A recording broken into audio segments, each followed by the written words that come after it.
right? We're gonna make a wild boar curry. This is what you're gonna need. Ready?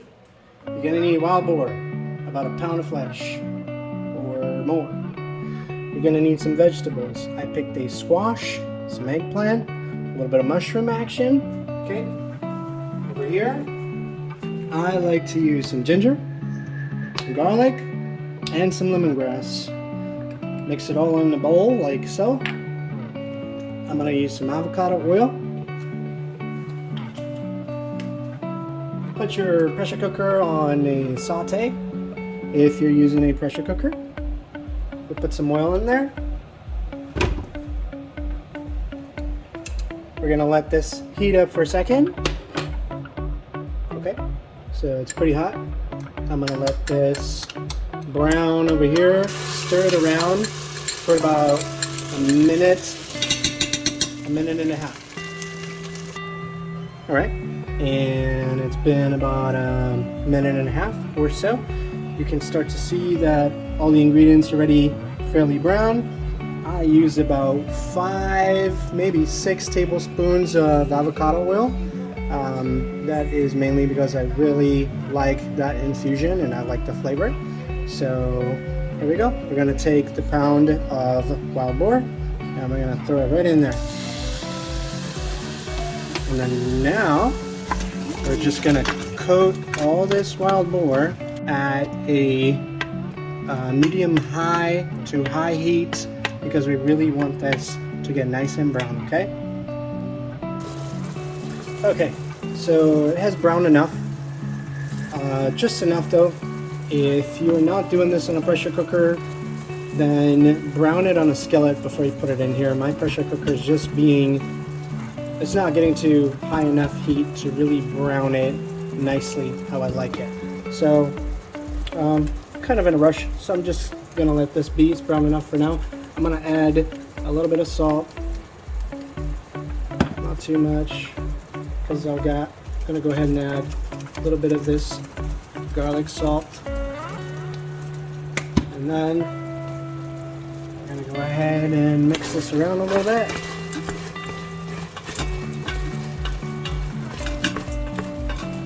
Okay. Just like that. And then I'm going to close this pot and I'm going to pressure cook on high for about 10 minutes or so. And then we'll come back and check for doneness. Okay, so it's been about 10 minutes. And I just depressurized it. The meat is pretty good. If I wanted to, I could just break this meat up with the fork.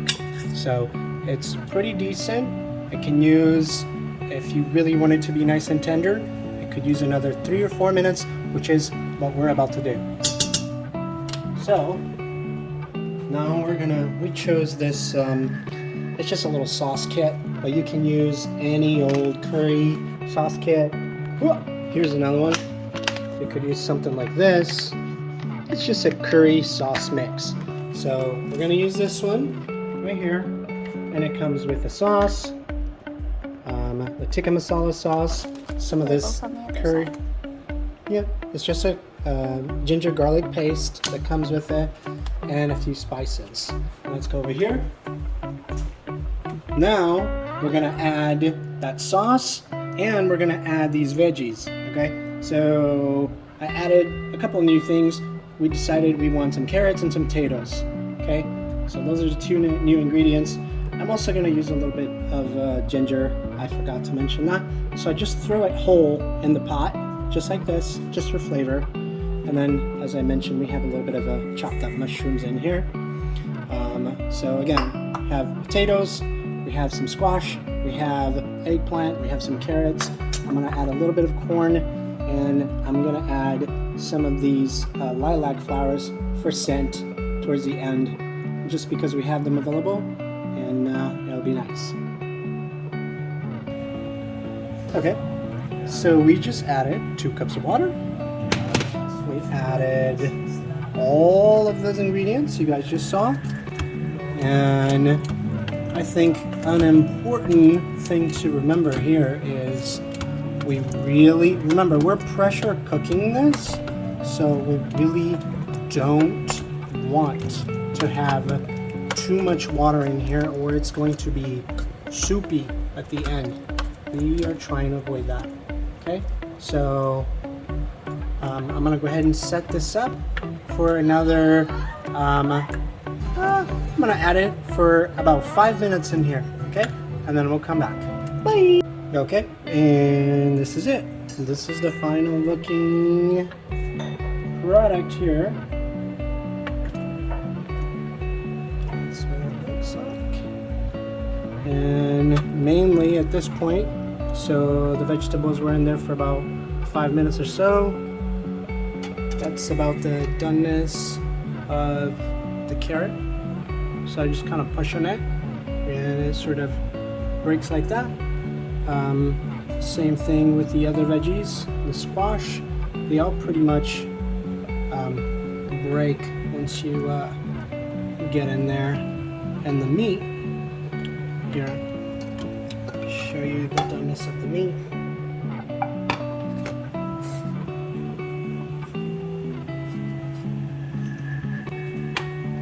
Kind of just falls apart. What we're looking for right there. You can just easily break it up and should be pretty tasty. Let's see. Yum.